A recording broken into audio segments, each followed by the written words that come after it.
saya dah umum semalam, Perkasa akan menganjurkan perbincangan meja bulat malam besok.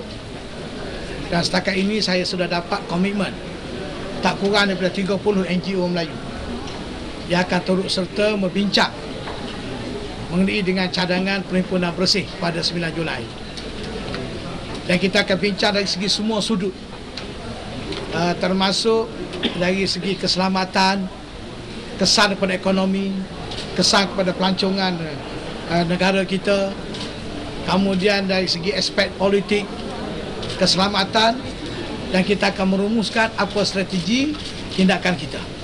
Cuma saya nak maklumkan di sini, jika mereka teruskan juga dengan perhimpunan ini, Perkasa sudah buat ketetapan selaku presiden, saya akan lawan habis-habis.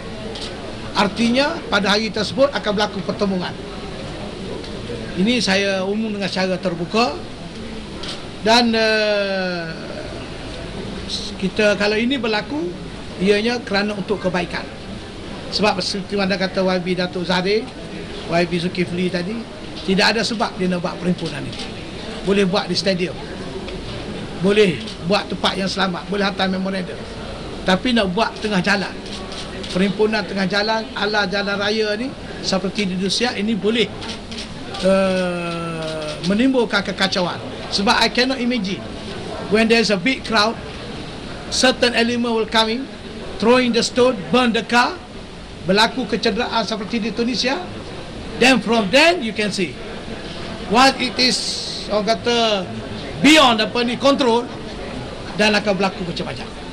Maka sebab itu Perkasa akan mempertahankan keselamatan negara ni. Mana bila kita turun, bukan berarti kita nak timbul kekecauan, tidak. Tapi kita nak pastikan, nak menghalang daripada perkara ini berlaku. Dan juga bagi membolehkan pihak polis mengambil tindakan.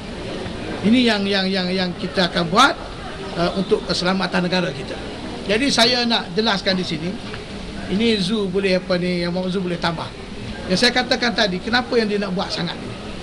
Pengurusi bersih ni, nama dia Amiga, the former president of Bar Council. Dan dia ni, seingatan saya, lawyer kepada Lina Joy, juga yang terlibat dengan IFC, Interfaith Commission, dan juga dengan isu murtad. Dan saya kenal sangat, dan saya mengikuti tindak tanduk Amiga ni. Dan di antara orang yang paling vokal untuk ISA ini dihapuskan. Dan waktu pilihan raya di Sarawak baru-baru ini, dia ada buat kenyataan, jika berlaku penyelewengan pilihan raya di Sarawak, dia kata dia minta rakyat Sarawak berhimpun seperti di square apa ni, di Besir, dia apa nama square apa, Tarin Square, sehingga beliau tidak dibenarkan masuk di Sarawak. So maknanya kenyataan-kenyataan dia buat boleh kita persoalkan dari segi tindak tanduknya dalam konteks keselamatan negara. Dan timbalan pengurusi dia pula ialah saudara Mak Sabu. Jadi ini parti PAS. Jadi saya pun tak tahulah parti PAS sekarang ni boleh duduk di bawah Amiga yang menyokong, yang membela Lina Joy, yang bercakap soal Interfaith Commission, yang bercakap soal apa ni murtad, dan boleh berpakat semuanya kerana kepentingan politik. So saya mengambil kira semua aspek ini dalam perbincangan. Dan ini juga kena-mengena kalau mereka berhak untuk mengadakan perhimpunan kononnya atas nama demokrasi, saya juga berhak menghalang perhimpunan ini atas nama demokrasi. Sebab saya juga rakyat. Demokrasi ini bukan bermakna hak untuk satu pihak buat sesuatu, pihak lain kena duduk diam. Tidak begitu. Demokrasi milik pada semua pihak. Ini saya nak emphasize. Sebab saya mengatakan demikian, ini ada kena-mengena dengan keselamatan. Sebelum ini, saya dikecam hebat bila saya buat kenyataan dalam ucapan di Gombak apabila ada berlaku perhimpunan perjumpaan pastor di Pulau Pinang. Saya mengatakan kalau perkara ini terus berlaku, saya tidak tolak kemungkinan sebagai orang Islam yang menjadi tanggungjawab membela Islam, boleh berlaku apa ni orang kata jihad. Jihad ini mencegah daripada perkara-perkara yang buruk berlaku. Itu tujuannya untuk kebaikan, mengingatkan, morning call. Dan saya baca kenyataan saya bila semalam ke yang beramat Jeff Ui daripada Jeruto, sekali lagi mengatakan ianya tidak berlaku sebagaimana tuduhan blok dan pendedahan yang dibuat oleh utusan. Dia kata tidak berlaku. Tetapi saya tidak tahu, sebab kemungkinan pihak kerajaan tak nak, pihak kerajaan sendiri mungkin akan play down with this issue demi keselamatan. Dalam jawapan dalam answer hari ini soal lisan, ada satu soalan nombor 24. Saya menunggu soalan tu naik. Saya harap kalau ini tak naik, yang lain tu ada lagi soalan naik.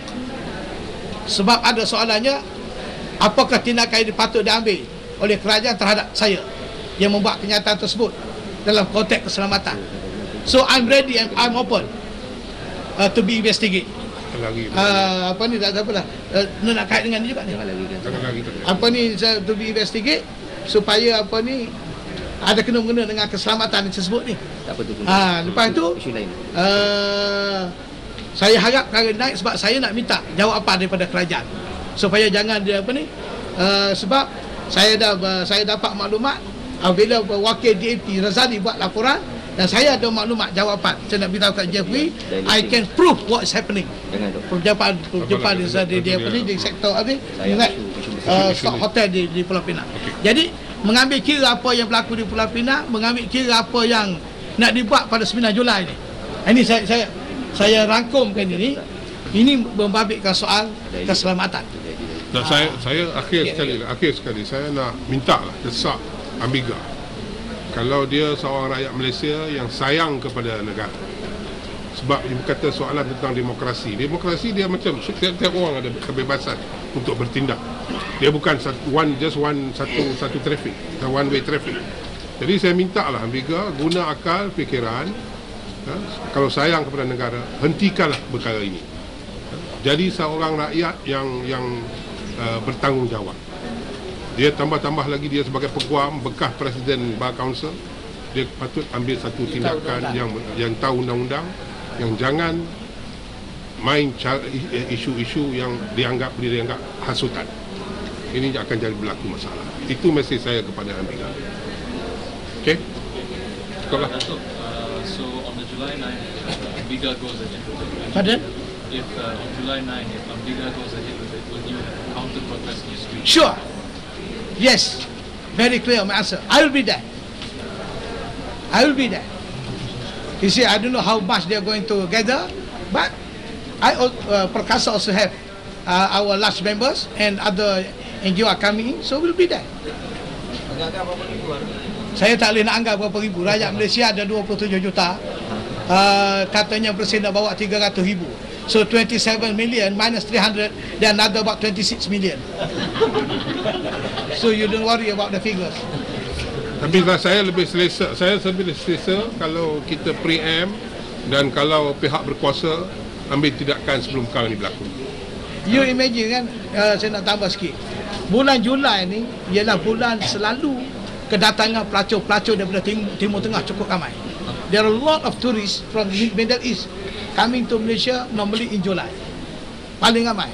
So you imagine when this perhimpunan berlaku, it will scarce, akan menakutkan pelacur-pelacur.